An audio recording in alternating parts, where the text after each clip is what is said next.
네, 그럼 이제 오늘 강의할 부분은 249쪽입니다.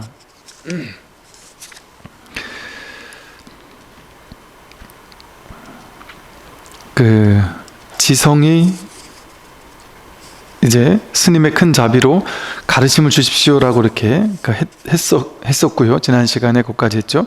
저에게는 삶과 죽음의 일이 큰일이오니 스님의 큰 자비로 가르침을 주십시오라고 하고, 육조 스님께서 이제 말씀하시는 대목입니다.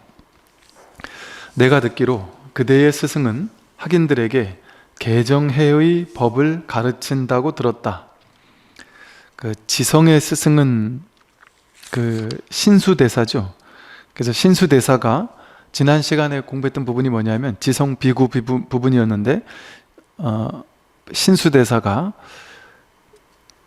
남종의 이제 해능에게로 가서, 지성 스님에게 해능에게로 가서 법문을 듣고 잘 기억했다가 나에게 와서 좀 들려달라 이렇게 부탁을 받고 지성 스님이 이제 해능 스님을 찾아간 거죠. 그래서 해능 스님에게 법문을 듣고 깨달음을 얻었던 이제 그런 이야기가 나오고요. 이 지성이 이제 거듭해서 육조 스님께 이제 물었고, 육조 스님께서 이렇게 얘기를 한 거예요. 그대의 스승, 그러니까 신수 스님을 말하죠. 신수는 개정해 삼학이 불교에서는 가장 중요한 공부라고 하잖아요. 삼학, 세 가지 배워야 할 것, 그게 이제 개정해인데, 너희 지성 스님, 너희 스승인 신수 스님은, 대통 신수 스님은 어떻게 개정해 삼학을 설법하시느냐 하고 물은 거예요. 그때 이제 지성이 답합니다. 이 신수 대사께서는 모든 악한 행동을 하지 않는 것이 계고, 모든 선한 일을 받들어 행하는 것이 해이고, 스스로 그 뜻을 깨끗하게 하는 것을 정이라고 말씀하십니다. 스님께서는 어떠한 법으로 학인들을 가르쳐 주십니까? 하고 이제 육조 스님께 되묻죠.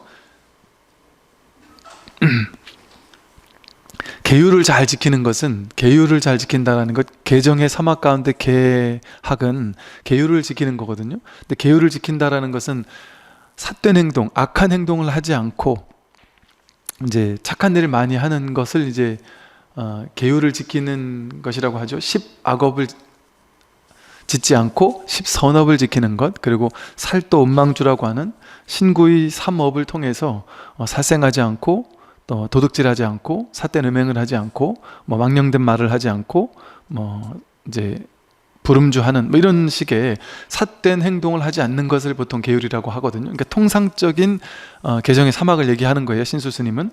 그래서 악한 행동을 하지 않는 게 개다, 우리가 다 알고 있는 이야기죠. 또 모든 선한 일들을 받들어 행하는 것, 그게 해다. 지혜를 증장하려면 모든 선한 법들, 부처님 법문 같은 또 이런 선한 일들을 받들어 행하는 것을 이제 지혜라고 이렇게 얘기를 하신 거예요. 그리고 그 뜻을 깨끗하게 하는 것을 정이라고 한다.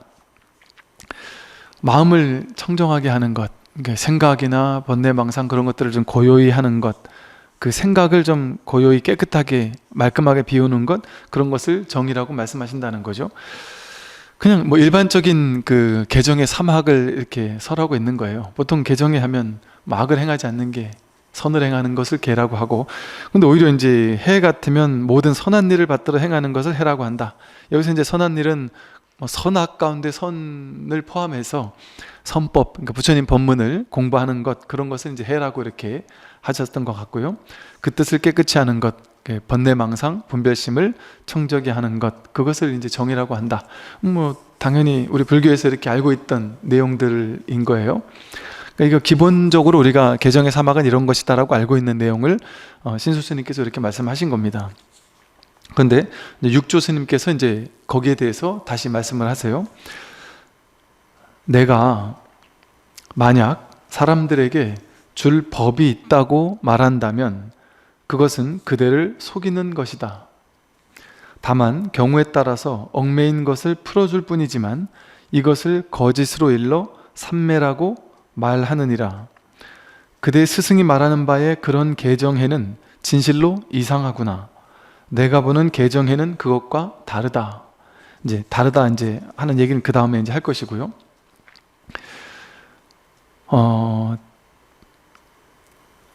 이 스님이 지성이 이렇게 물었잖아요. 어떤 법으로 학인을 가르쳐 주십니까? 이렇게 물었어요. 그러니까 어떤 법을 이렇게 학인들에게 주느냐? 이렇게 물었단 말이죠. 그랬더니 만약에 내가 학인들에게, 사람들에게 줄 법이 있다고 말한다면 그것은 그대를 속이는 거다. 줄 법은 따로 있지 않다. 다만 경우에 따라서, 이게 법을 편다라는 것은 뭐냐 하면요, 이거예요. 나에게 법이 있어서 나에게 있는 이 법을 제자들에게 주겠다. 제자들은 법이 없고 나에겐 법이 있으니까 나에게 있는 법을 제자들에게 이렇게 나누어 주겠다. 그거는 사람을 속이는 일이란 말이에요. 이 공부는 그렇게 하는 게 아닙니다.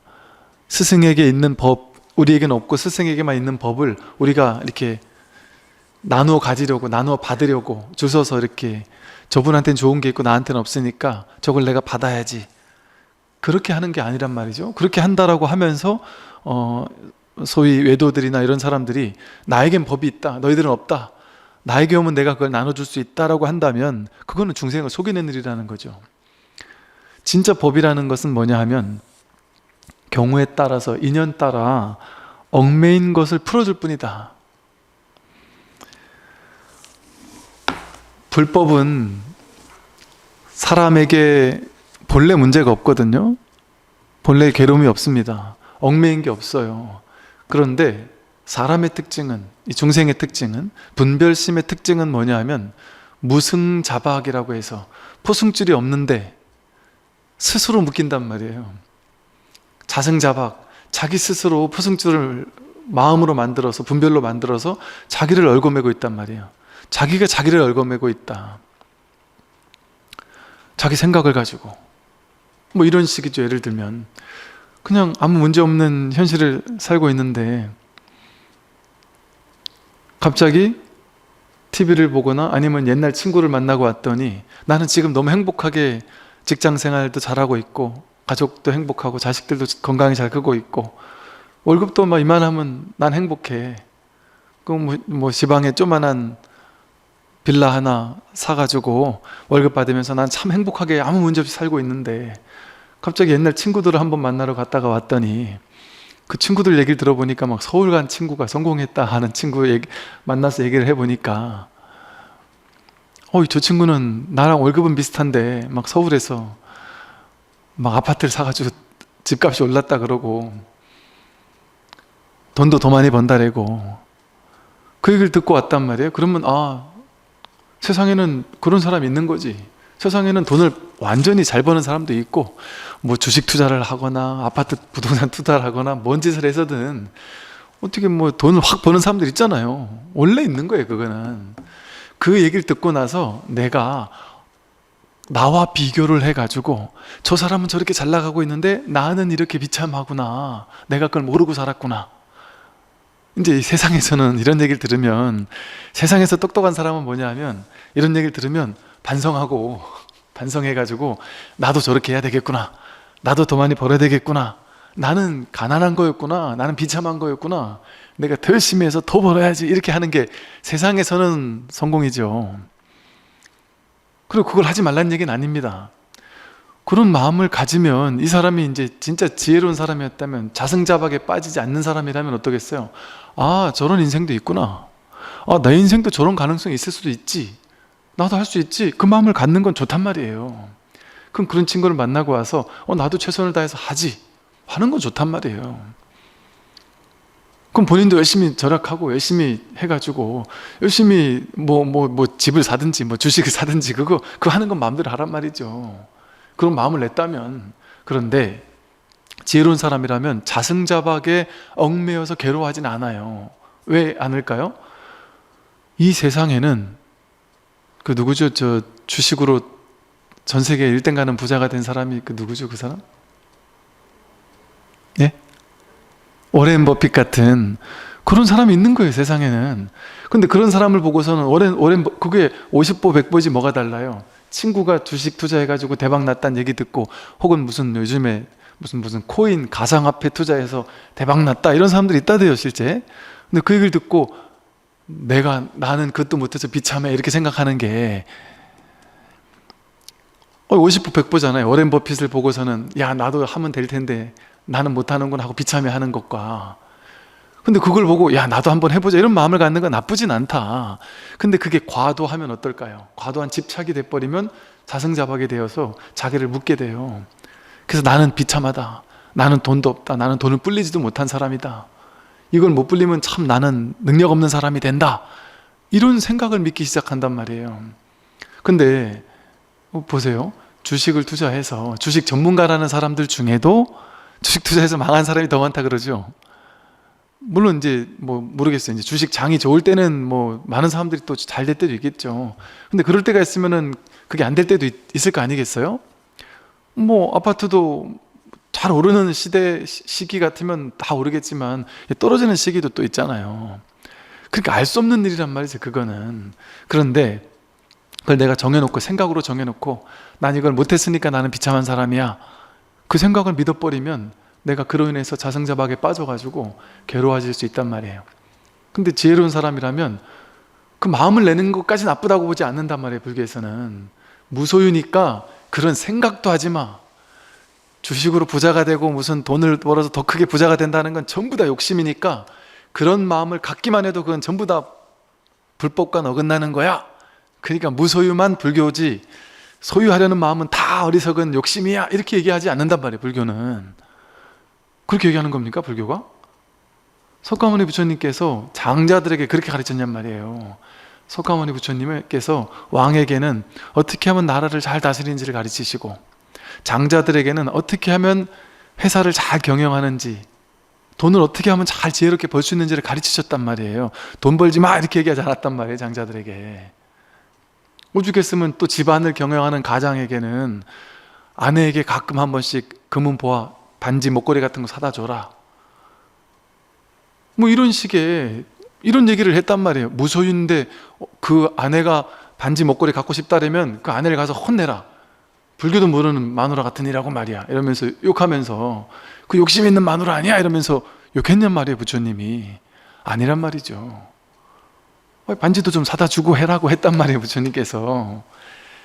그 우리들이 갖고 싶은 어떤 욕망이라든지, 그냥 그러니까 욕망이라기보다는 살아가는 데 있어서 당연히 열심히 사는 것, 그거 하지 말라고 하지 않았단 말이에요. 근데 뭐를 탓했느냐, 뭐를 타박했느냐, 최선을 다해서 돈 버는 것을 뭐라는 게 아니라 열심히 해서 벌어라 이랬단 말이죠. 그런데 버는 것만 이 세상의 전부인 것처럼 너무 과도한 욕심을 내가지고 마음을 냈는데 욕심이 없이 마음을 내면 좋단 말이에요. 나는 부자가 될 거야 했는데 돼도 좋고 안 돼도 어쩔 수 없지, 그러나 나는 최선을 다한다, 이런 자세면 좋단 말이죠. 그게 머무는 법 없이 마음을 내는 거잖아요. 집착 없이 부자가 되는 거예요. 부자 되겠다는 마음을 내는 거죠. 그런데 집착 없이 마음을 내는 거는 오케이란 말이에요, 불교는. 그런데 자승자박은 뭐냐 하면 나는 지금 못난 놈이구나, 왜 이만큼 돈을 못 벌었으니까, 투자해가지고 내가 원하는 만큼의 성공을 못 거뒀으니까 나는 어리석구나, 그러면서 스스로 자괴감에 빠지고, 그게 어리석은 거라는 거예요. 열심히 하는 걸 탓하는 게 아니라.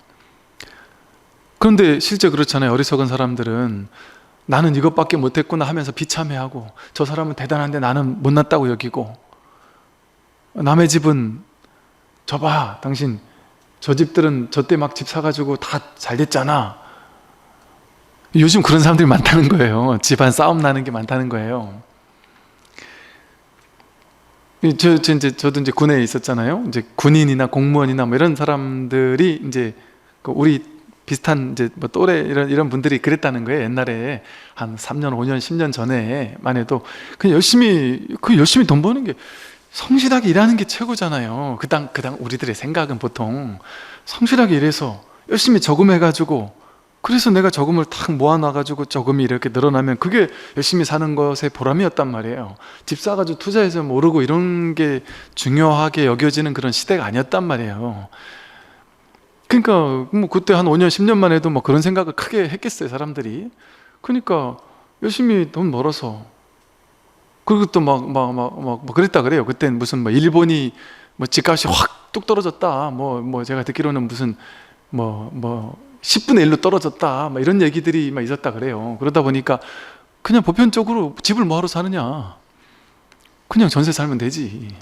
이런 생각을 그냥 보편적으로 많이들 했다 그래요. 근데 그렇게 해서 그렇게 전세 살았던 사람이 있고, 그런데 막 그래도 내 집 하나 있어 안 되겠나 해서 산 사람이 있는데, 그건 그냥 단순한 하나의 결정이에요. 뭐가 더 옳고 그런 건 없어요. 그때 이걸 선택해도 괜찮고 저걸 선택해도 괜찮은 거예요. 사실은 앞날을 내다볼 수 없잖아요. 우리가 뭐 옛날에 무슨 주식 투자를 했는데 그게 몇 배가 떴다, 아니면 요즘 젊은 애들이 무슨 가상화폐 투자를 한대요. 근데 뭐 우리 몇 년 전에까지만 해도 일반적인 사람들이 가상화폐 투자한다면 다 정신 나간 사람이라고 생각하지 않았을까요? 이게 진짜 화폐도 아니고 가짜 화폐인데 거기 투자한다면 그건 정말 일확천금을 노리는 이상한 사람, 이렇게 생각했을 수 있단 말이에요. 지금 메타버스라고 그래가지고 무슨 메타버스 같은 데서 이렇게 가상의 공간에, 인터넷의 가상 공간에 지구를 만들어 놓고는 지구에 있는 모든 나라에 있는 땅을, 가상의 땅이죠, 인터넷상에는 가상의 땅을 팔고 사고 한다는 거예요. 근데 서울 시내 땅을 예를 들어 옛날에 처음 팔 때는 1달러에 진짜 땅이 아니니까 예를 들면 뭐 1달러, 2달러에 팔았단 말이죠. 그럼 뭐 미국 로스앤젤레스 땅도 있고 서울 시내 땅도 있고 무슨 뭐 러시아에도 있고 유럽에도 있고 막 이렇게 땅을 산 사람도 있단 말이죠. 그럼 그때만 해도 욕했다는 거, 미쳤네. 가상 공간인데 거기 뭐하러, 아무리 1달러 싸더라도 뭐하러 그걸 사냐 이랬단 말이죠. 근데 그게 지금 뭐 몇백 달러가 됐대요. 가상 공간에 있는 땅인데. 얼마 전에 보니까 어떤 불자분께서 그 메타버스 안에다가 서울 시내 한복판에 이게 사찰을 이렇게 지었다라면서 이렇게 뭘 하나 그 글을 하나 올린 걸 봤는데, 그럴싸하게 큰 법당을 하나 지은 거예요.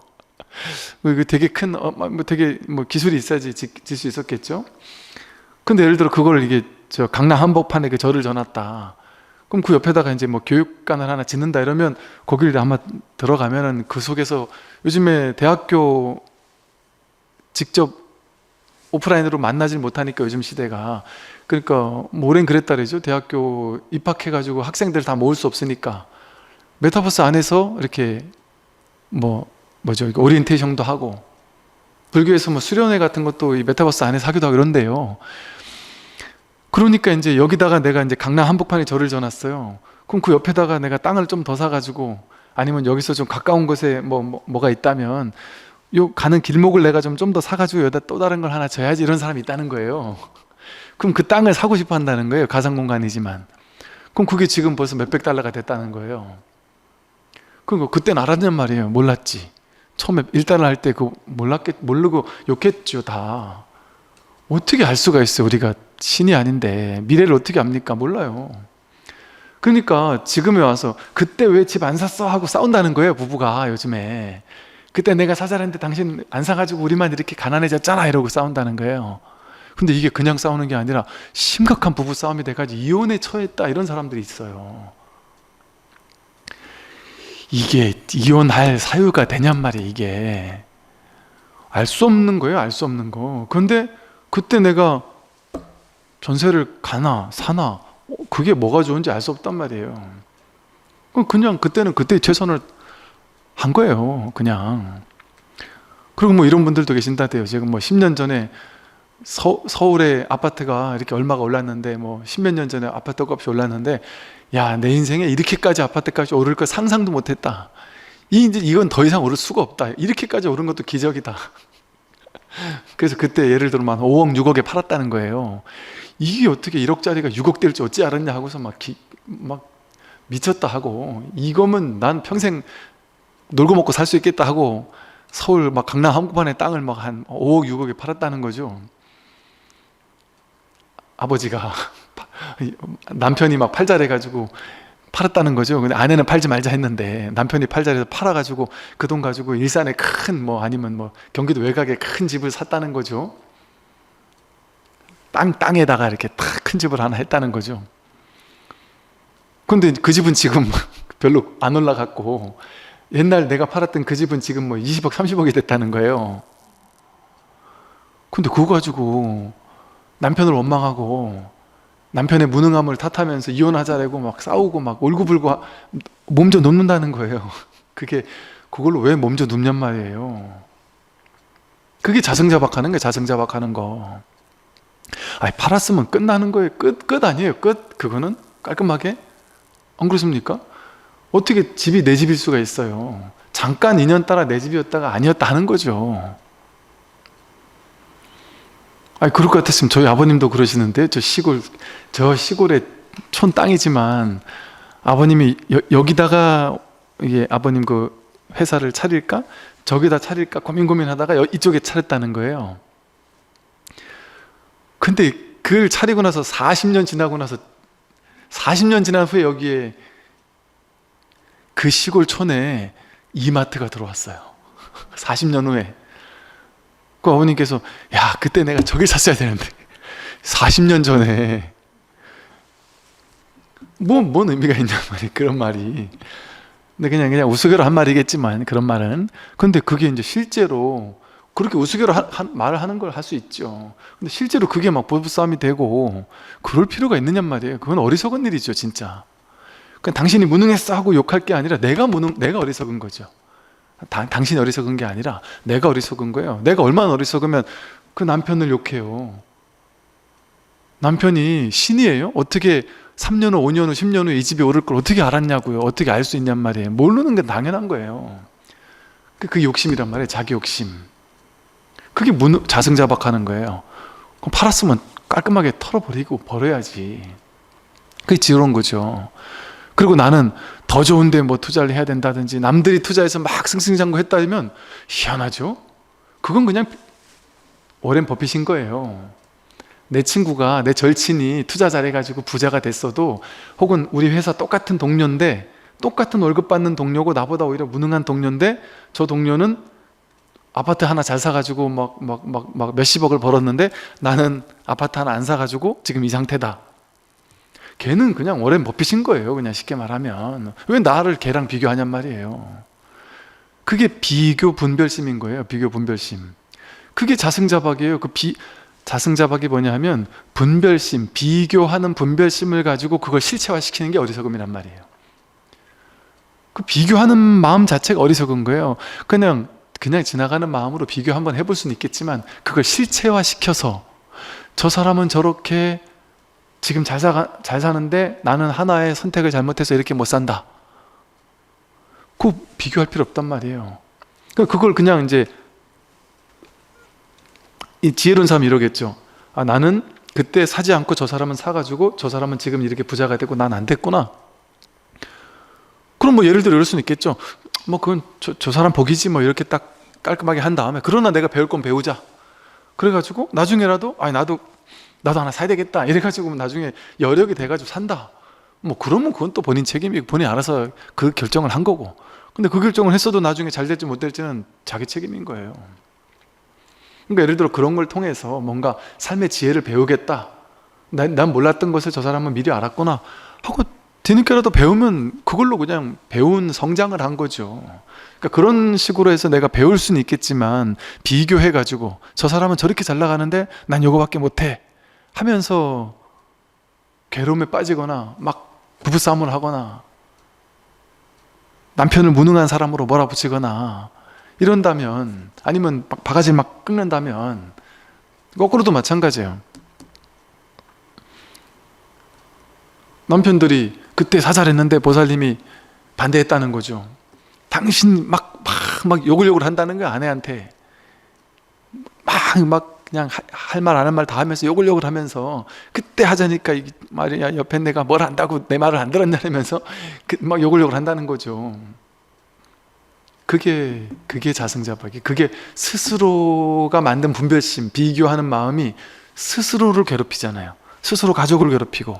왜 자기 생각에서 나온 비교 분별심 때문에 엄한 사람을 잡냔 말이에요. 내 아내, 내 남편을 잡냔 말이에요. 자기 생각이 만든 거잖아요. 그거는 생각으로 비교했기 때문에, 비교한 마음을 실제화시켰기 때문에, 진짜라고 착각했기 때문에. 이런 식으로 자기 마음에서 분별을 일으켜서 자기 마음에서 괴로움을 조작해 만든 거예요. 이렇게 포승줄도 없는데 자기 스스로 자기에게 묶인단 말이에요, 사람들은. 그러니까 자기가 자기를 묶은 줄 모르고 세상이 나를 묶은 줄 알아요. 남들이 나를 묶은 줄 알아요. 이렇게 스스로 묶였잖아요. 불교는 뭔지 아세요? 불교는 여러분에게 법을 주지 않아요. 법이 없다니까요. 줄 법이 없다니까요. 법을 주는 게 아니라 이렇게 묶인 사람, 그 묶인 건 누가 묶었어요? 자기가 묶었잖아요. 자기 생각으로. 실제 포승줄이 있어서 묶은 게 아니라 자기 생각으로 묶었잖아요. 자기를 비교하는 분별의 마음으로 자기를 묶었잖아요. 그러니까 그게 허망한 줄을 깨닫게 해서 그 생각이 허망한 생각입니다 해서 그 포승줄을 풀게 만들어주는 거예요. 자기 허물을 알아차리게 만드는 거예요. 그래서 육조 스님 말한 것처럼 경우에 따라 인연 따라 얽매인 것을 풀어줄 뿐이다. 자기가 스스로를 얽매여 가지고 스스로 막 괴로움에 빠져 있던 걸 풀어줄 뿐이에요. 불교에서는, 불교의 마음 공부라는 것은 따로 법을 주는 게 아니란 말이에요. 그 사람이 비교 때문에 괴로웠는데 그 사람한테 법 준다고 그 사람이 해결되겠습니까? 돈을 그렇다고 우리가 돈을 주어가지고 해결해 줄 거예요? 친구는 10억을 벌었는데 나는 못 벌었다고 하면은 10억을 줘서 해결시켜 줄 겁니까? 아니란 말이에요. 그럼 법을 준다고 해결됩니까? 아니란 말이에요. 스스로 묶여있는 그 허물을 스스로 풀어주기만 하면, 얽매인 것을 풀어주기만 하면 그 문제는 해결됩니다. 그래서 경우에 따라 얽매인 것을 그저 풀어줄 뿐이지만 이것을 거짓으로 일러 삼매라고 말한다. 이 말은 무슨 말이냐면요, 이렇게 풀어주고 나면 어때요? 우리는 마음이 이제 조금 전까지만 해도 그 생각에 얽매여가지고 자기가 만든 무승자박으로 만든 생각에 얽매여서 조금 전까지만 해도 괴로워 죽을 것 같아요. 남들은 다 성공하는데 나만 뒤처지는 것 같고, 저 사람은 내 친구인데 저 사람은 성공했는데 나는 성공 못해서 나만 비참한 사람 같고 이랬단 말이에요. 근데 그 묶여있는 것을 풀고 나니까 아, 그렇지 않구나. 난 그냥 내 인생 사면 되는 거구나. 저 사람과 비교할 필요 없었구나. 아니, 저 사람은 저 사람 인생이 있는 거구나. 저 사람은 저 사람 인생이 그냥 일찍 복이 있었나 보지. 난 지금부터 복이 시작될 수도 있지 않겠어? 그렇지 않습니까? 연예인들이 무슨 잘해가지고 무슨 10억, 20억, 30억, 50억 벌었는데 그 번 거 3배, 4배 뛴다 해가지고 어디 투자 잘못해가지고 무슨 100억을 날린 연예인이 있느니 이런 말 많잖아요. 50억을 날렸다느니 이런 얘기 하는 사람도 많잖아요. 그럴 수도 있단 말이에요. 알 수 없단 말이에요. 뭐가 진짜 번 거고 안 번 건지, 성공이고 아닌지도 알 수 없고, 또 그렇게 해서 번 사람은 나와는 다른 사람이에요. 그냥 업이 다르잖아요. 업이 다른데 왜 그 사람과 나를 비교해요? 업이 다른데. 마치 우리가 학교 다닐 때 내 친구 나랑 절친인데 나랑 성적도 비슷하고 외모도 비슷하고 성격도 비슷하고 그냥 절친이에요. 그런데 얘는 집에 돈이 많아요. 그럼 그걸 질투하면 되겠습니까? 얘는 아버지 사업을 물려받을 수 있는데 나는 물려받을 아버지 사업이 없다. 그럼 그거 가지고 괴로워할 필요가 있겠습니까? 없죠. 그런데 그걸로 괴로워한단 말이에요. 어떤 사람은 자기 아버지를 원망한단 말이에요. 그것과 똑같잖아요. 그 사람은 나랑 똑같다고 생각하면 안 돼요. 나랑 똑같은 회사 직원인데, 똑같은 평사원인데, 똑같은 과장인데 왜 쟤는 성공하고 나는 실패하냐? 업이 다르다니까요. 자기 업이 다르면, 그러니까 이게요, 저 사람은 똑똑해가지고 잘 투자해가지고 성공하고 나는 잘 투자 못해서 실패한 게 아니에요. 그 사람은 복이 있어서 성공하려고 하니까 어쩌다가 거기를 그냥 사게 된 거예요. 이 사람은 지금 아직 시절 인연이 지금 성공할 때가 아니다 보니까 그걸 살 생각을 미처 못한 거예요. 살 생각을 미처 못했다고 어리석으냐? 아니라니까요. 그러니까 그러대요. 무슨 전문가라는 사람들이 인문학 강의 같은 거 할 때 자기가 지금 경제 전문가인데 자기도 옛날에 무슨 주식을 투자해가지고 아니면 뭘 해가지고 대폭 망했었다는 얘기를 해요. 그런 사람들이. 그러니까 그런 사람들 치고 한 번 망해보지 않은 사람이 없나 봐요. 다 한 번씩 망해본 사람이 많단 말이에요. 그러니까 이 좋은 것만 보고서 그 사람은 전문가인데도 망한단 말이에요. 전문가인데도 망할 수 있죠, 당연히.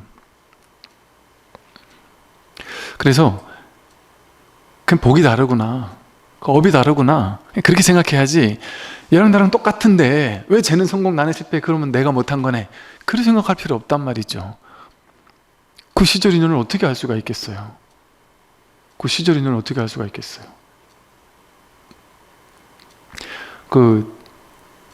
이제 예를 들어 관심 없는 사람들조차 막 다 관심을 가지기 시작하면 그건 끝물이라는 뭐 이런 얘기 있잖아요. 제가 20년 가까이 됐겠죠? 그 옛날 IMF 뭐 그 즈음에 제가 그때 이제 군에 있었는데요. 군에 있는 군인들은 막 그런 거 관심 없는 사람들이 대부분이에요. 근데 갑자기 이게 군에 있는 장교 이런 사람들 중에 무슨 펀드를 투자하니 막 이런 얘기를 막 하는 거예요. 그죠? 그런 게 뭔데 그래 투자를 한다는 거예요? 그랬더니 요즘에 사회에서는 이게 대세라고, 이거 해가지고 다 돈이 오른다고. 그래서 몇몇 사람이 한다는 얘기를 들었어요. 그런데 그때 어떤 일이 있었냐면요, 남들 펀드로 돈 다 벌고 나서 이제 마지막에 그거 시작했던 사람들이 망한 거예요. 그래서 제가 상담했던 어떤 친구는요, 젊은 친구였는데 그 중소기업 조그마한 회사 다니는 친구였는데 그 관심도 없었던 친구인데 회사 사람들이, 주변 사람들이 전부 다 그걸로 돈 벌었다는 얘기를 하니까 이제 그 회사에서 좀 이렇게 돈도 별로 없고 있는 모든 사람들이 전부 다 그거 안 하면 큰일 나는 줄 알고 뒤따라서 막 투자를 했다가 다 망해버렸어요. 펀드로 완전 망해버렸다니까요. 그래가지고 사채를 쓰니 온갖 괴로워하고 이런 사람들 제가 상담을 했어서 알아요. 근데 또 작년에는 또 작년에 있을 때 또 어떤 사람이 그 얘기를 하는 거예요. 요즘에 무슨 삼땡 주식이 유행한다, 막 붐이라는 거예요. 막 너도 나도 다 산다는 거예요. 이거 사면 막 대단해진다, 다 그런 얘기를 한다는 거예요. 꼭 그러냐? 그때 사람들이 뭔 얘기했냐면, 스님 이거 사면 무조건 다 잘 된대요 이러면서 다 샀다니까요. 다 샀다니까요. 잘 아는 사람이 저보고도 스님도 그거 좀 사놓으세요 이랬다니까요. 근데 그때 있잖아요, 보세요, 백이면 백 다 사야 된다 이랬다 그랬잖아요, 그죠? 근데 지금 한 1년 지났는데 지금 보면 어때요? 확 떨어졌대요 이게. 그래서 그때 샀던 사람들이 다들 이거 평소에 안 하던 사람들이 주변에 막 산다는 얘기 듣고 이게 지금이라도 해야 되나 해가지고 시작했던 사람이 물론 또 올릴지 모르겠지만 알 수 없다는 얘기를 하는 거지. 제 말은 알 수 없다는, 그건 어차피 알 수 없는 일이에요 그냥. 그러면 알 수 없음으로 인정을 해야 됩니다. 그거 투자 잘못한 거 가지고 자기를 탓하거나 남을 탓하거나 무능하다고 하거나 이럴 수 없단 말이에요. 전문가들이 그러지 않아요? 경제는 그 누구도 예측할 수 없다. 주식이 됐든 부동산이 됐든 그 누구도 확실히 예측할 수는 없다. 그러니까 무슨 경기가 좋아질 거야 라고 예측하는 경제학자도 있고 경기가 안 좋아질 거라고 예측하는 학자도 있잖아요. 그 대단한 학자인데도 불구하고 다르단 말이에요. 다를 수밖에 없어요. 알 수 없으니까. 그 대단한 학자도 모르는 거를 어떻게 내 남편이, 내 아내가 알 수 있겠어요? 모르는 게 당연하지. 신이 되기를 원하는 거죠. 그게 바로 자기 한 생각이란 말이에요. 한 생각. 그러니까 이런 사실을 알면 우린 예를 들어 투자를 해도 어떻게 하겠어요? 과도한 욕심은 제외한 채 할 수 있겠죠. 좀 여유 있는 돈 가지고, 그냥 이건 있어도 그만 없어도 그만인 돈 가지고 투자하는 거 가지고 누가 뭐라 그러겠습니까? 근데 과도한 욕심이 들어가면 이건 100%야 이러면 어때요? 그러면 그 삿된 욕망이 들어간다니까요. 옛날에 우리 군에서 그런 일 있었잖아요. 우리도 경악을 금치 못했다니까요.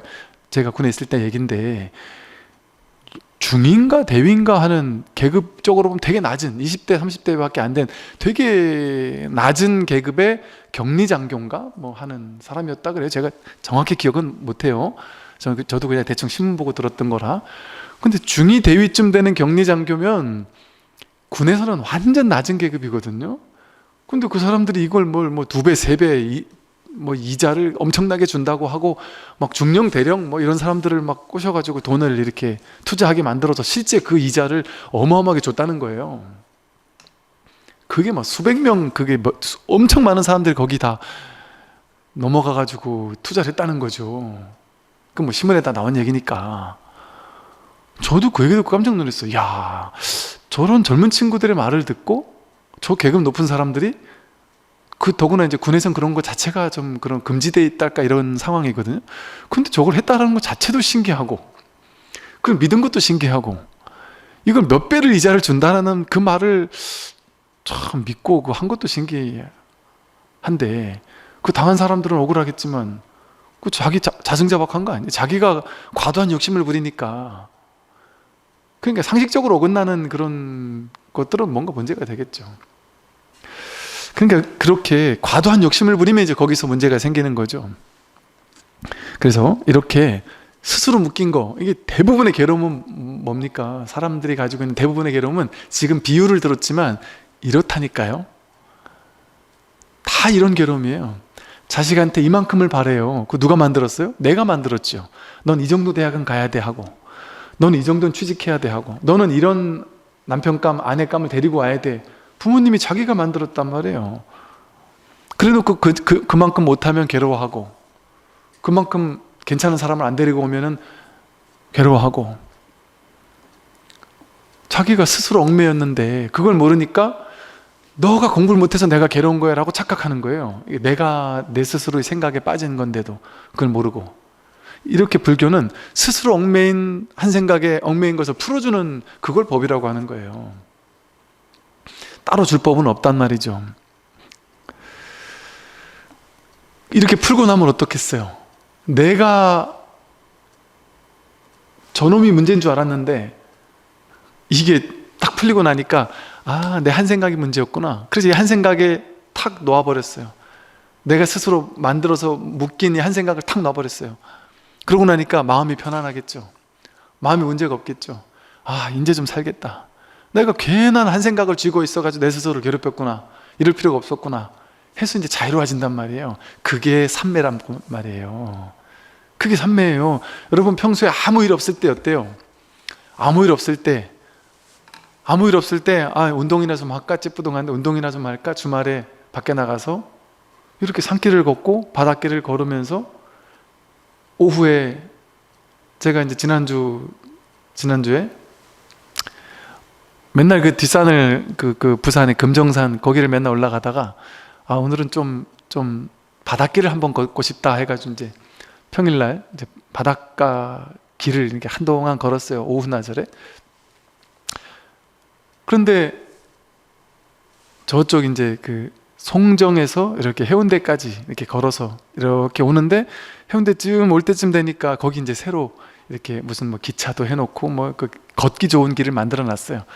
이렇게 걸어오다 보니까 이제 해운대쯤 오니까 해가 저 바다 저쪽 저 금련산 있는 쪽으로 해서 바닷가 쪽으로 해서 해가 탁 떨어지고 있어요. 근데 그 바닷가 위로 해가 탁 떨어지고 바다 색감과 하늘의 색감이 막 이렇게 물드는데 너무나도 진짜 아름다운 거예요. 막 정말 너무너무 아름다운 거예요. 그럼 그런 모습을 걷다가 멈춰서서 보다가 이렇게 또 바다 쪽으로 이렇게 의자를 만들어 놨어요. 거기 앉아가지고 그 떨어지는 해를 한참을 바라보고 있단 말이에요. 그러면서 이제 싸가지고 간 차를 한 잔 마시면서 해를 바라보고 있는데 거기 뭔 문제가 있습니까? 아무 문제가 없어요. 여러분이 그걸 상상해 보란 말이죠. 그냥 그렇게 길을 걷다가 떨어지는 해를 이렇게 마주하고 날은 차가워서 찬바람이 불어오는데 마침 싸가지고 간 따뜻한 보이차를 한 잔 마시면서 해를 바라보면서 이러고 앉아 있어요. 무슨 문제가 있냔 말이에요. 여기에 한 생각 일으키지 않고 이 직접적인 대면 이게 여기에는 저 해를 내가 본다라는 생각이 개입되지 않아요. 그냥 하나의 봄 그 자체와 이 내가 저걸 보는 것이 아니라 이 풍경 자체로서 하나로 말하자면 그러고 있을 때 무슨 문제가 있습니까? 그게 삼매란 말이에요. 그게 일행삼매, 일상삼매예요. 일상이 한 생각 일으키지 않으면 그냥 삼매란 말이에요. 그런데 그것을 바라보고 있는데 이렇게 누가 뒤에서 이렇게 걷다가 어떤 두 보살님이 이렇게 걷다가 제 뒤에 있는 의자에 이렇게 앉으셨어요. 앉으셔가지고 두 분이 막 얘기를 너무 이제 하시니까 저 바로 앞에 있으니까 안 들릴 수가 없어서 이렇게 듣는데, 뒤에서 뭐라고 얘기하시면서, 우리 애가 이번에 어쨌는데 너희는 뭐 어떠고 뭐 하면서 어디가 좋으니 그런 얘기를 막 한참 하신단 말이에요. 그러면서 막 스트레스를 받아가지고 막 얘기하니까 그 옆에는 또 보살님이 그 얘기를 들어주고, 얼마나 힘들겠니 막 얘기를 한단 말이에요. 문득 고요히 눈앞에 이 있는 그대로의 삼매가 드러나 있는데, 그 생각 속에 들어가서 그 이야기 속에 뛰어들면 이게 삼매가 아닌 거예요. 얽매임인 것이죠. 자승자복으로 스스로 얽어맨 얽매임이 지금 나를 괴롭히고 있는 거죠. 근데 그 얽매임, 그 한 생각을 탁 내려놔서 얽매인 데서 스스로만 탁 풀려날 수 있으면 그냥 그게 삼매란 말이에요. 그러니까 본래가 삼매예요. 우리 삶 자체가 본래 삼매예요. 본연 삼매예요. 일행 삼매고. 그러니까 얽매인 것만 풀면 그대로 삼매라는 소리를 하는 거예요. 그대의 스승이 말하는 바의 그런 계정에는 진실로 이상하구나. 내가 보는 계정에는 그것과 다르다. 이제 그랬더니 지성이 말했어요. 계정에는 다만 한 가지일 뿐인데 어찌하여 다르다고 하십니까? 육조께서 말씀하셨다. 그대의 스승이 말하는 계정에는 대승의 사람들을 교화하는 방편이고, 내가 말하는 계정에는 최상승의 사람들을 교화하는 방편이다. 깨달음이 같지 않으므로 자성을 보는 것 또한 느리고 빠름이 있다. 내가 설하는 법이 신수대사의 것과 같은지를 들어보아라. 나의 설법은 자성을 떠나지 않는다. 이게 이제 중요한 말이에요. 분리자성. 자성을 떠나지 않는다. 개정해 사막을 얘기를 하든 무슨 법문을 설하든 자성을 떠나지 않고 설해야 된단 말이에요.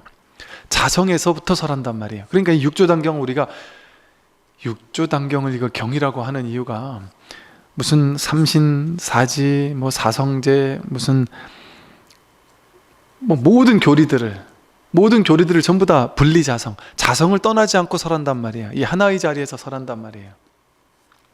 여기서도 개정의 사막이 자성 자리를 떠나지 않고 뭐가 개정의 사막이냐를 설하고 있단 말이에요. 자성이 바로 개고, 자성이 바로 정이고, 자성이 바로 해라는 것을 설하고 있다는 거거든요.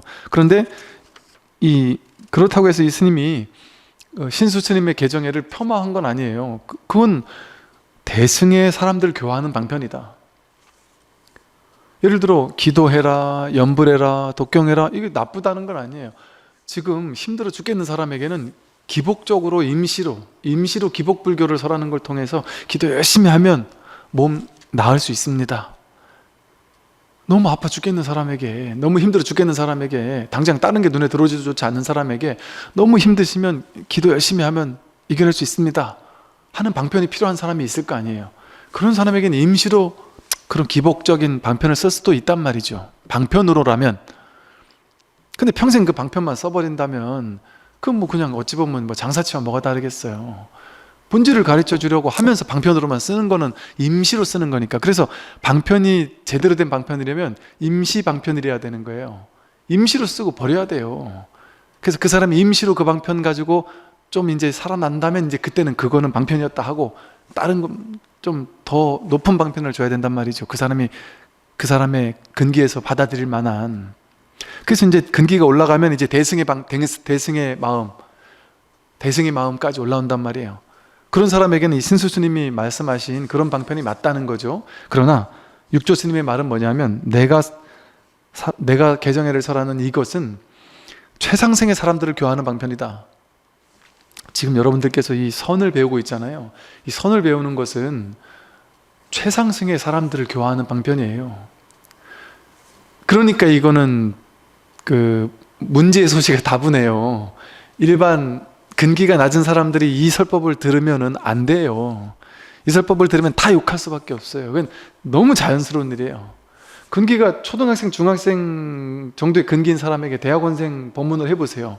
미쳤다는 소리를 듣죠. 다 낮은 방편을 다 깨뜨리는 완전 최상승의 방편을 쓰는 거라니까, 이 선은. 그러니까 임시로니까, 그러니까 기복 같은 것도 깨뜨리고, 이거는 타사 현정이거든요. 기복도 깨뜨릴 뿐 아니라 연불도 깨뜨리고 수행도 깨뜨리고 개정에도 깨뜨린단 말이에요. 기존에 우리가 알고 있던 개정에도 깨뜨리고 모든 걸 다 깨뜨린단 말이에요. 그러니 이게 최상승의 가르침을 설하는 사람들에게나 될 법한 방편이거든요. 그러니 이게 쉽지 않은 일인 거 이게. 그러니까 옛날 스님들은요, 법문을 설하면서 뭐라고 하셨냐면, 먼저 참여합니다 하고 법문을 설하기 시작해요. 왜냐하면 말로 내뱉었다 하면 일단 오해의 소지가 있으니까, 사람들에게 근기가 다 다르니까. 그리고 또 아무리 가장 이렇게 분리자성, 자성을 떠나지 않는 법을 설한다고 할지라도 사실은 말을 하나 내뱉은가 동시에 벌써 이건 허물이거든요. 그러니까 법문을 설한다라는 것은 허물을 짓지 않을 수가 없는 일을 하는 거예요. 그러니까 스스로 허물을 짓는 것을 감수하고 법문을 설하는 것과도 같은 거죠. 그러니까 욕먹을 걸 감수하고 하는 거예요. 그러니까 쉽게 말하면. 그러니까 내가 욕밖에 못하겠다 싶을 때는 욕하는 사람은 어쩔 수 없는 것이고, 문득 이런 생각을 해볼 필요가 있단 말이에요. 말도 안 되는 소리를 하고 있다 싶으면, 예를 들어 뭐 지옥도 없다, 예를 들어 윤회도 없다, 뭐 과거도 없다, 미래도 없다 이런 말을 하면 좀 미친 사람이 미친 소리를 하고 있네 이렇게 생각이 들더라도 유보적인 자세로 공부를 할 필요가 있단 말이에요. 유보적인 자세. 내가 모르는 얘기를 할 때 난 모르니까 저건 틀렸다 이렇게 하면은 내가 공부를 못 한다니까요. 이건 맹목적인 것과는 달라요. 맹목적으로 믿으라는 얘기가 아니에요. 내가 아직은 소화가 안 될 수 있나 보구나, 내가 소화될 수 있는 수준까지 가고 나면 그때 돼서 소화될 수 있을지 않을까 하는 좀 유보적인 자세로 일단 한번 들어보자. 뭔 얘기를 하나, 이게 맞는 얘기를 하나 틀린 얘기를 하나 일단 한번 내가 한 달이고 두 달에 한번 들어보고 그때 가서 판단하자 하는 유보적인 자세로, 그게 바로 열린 마음이에요. 법은 이런 거야. 불교는 기도야 기도. 불교는 수행이야 수행. 불교는 갈고 닦는 거야, 좌선하는 거야. 그거 얘기 안 하는 사람들은 다 틀렸어. 이렇게 결론을 내고 시작하면은 열린 마음이 아니잖아요. 그럼 공부 진도가 안 나간다니까요. 부처를 만나도 부처를 못 본다니까요. 그러니까 열린 마음이 아주 중요해요, 불교에서는. 그래서 좀 유보적인 자세로 결론 내지 말고 모를 뿐 하는 마음으로 그냥 한번 들어보면, 나중에 열린 마음으로만 들으면 금방 근기가 성숙합니다. 금방 근기가 성숙해요. 근데 닫혀있는 마음으로 공부를 하면 이 초등학생 수준의 방편에서 중학생 수준의 방편으로 올라가는데 20년, 30년이 걸려도 못 가는 사람들이 태반입니다. 선의 법문 절대 이해 못하는 사람들이 태반이라니까요. 오로지 기복만이 맞다고 여기는 사람도 많다니까요, 아직까지도. 그리고 수행하지 말라라고 한 말, 이거 이해 안 되는 말이죠. 근데 왜 이런 말을 했는지를 여전히 이해 못하는 사람들이 많다니까요. 그래서 좀 유보적인 자세가 필요해요. 유보적인 자세. 그래야 공부가 좀 진도가 나갑니다. 그래서 이 본체를 떠나서 법을 설하면, 본체, 분리자성이 아닌 본체, 이 자성을 떠나가지고 법을 설해버리면 그건 상으로, 모양으로 설하는 거라는 거죠. 상으로 설하는 것이고, 그것은 언제나 자성을 미혹되게 한다. 그냥 모양으로만 법을 설하면 그건 자성을 미혹되게 할 뿐이다. 일치만법은 언제나 자성으로부터 일어나 작용함을 알아야 한다. 그러니 이것이 바로 참된 개정의 법이다. 나의 개성을 들어라. 자성으로부터 일어나서 작용하는 이런 참된 자성을 떠나지 않은 개정의, 그걸 내가 설해 줄 테니까 한번 들어봐라 이 소리예요.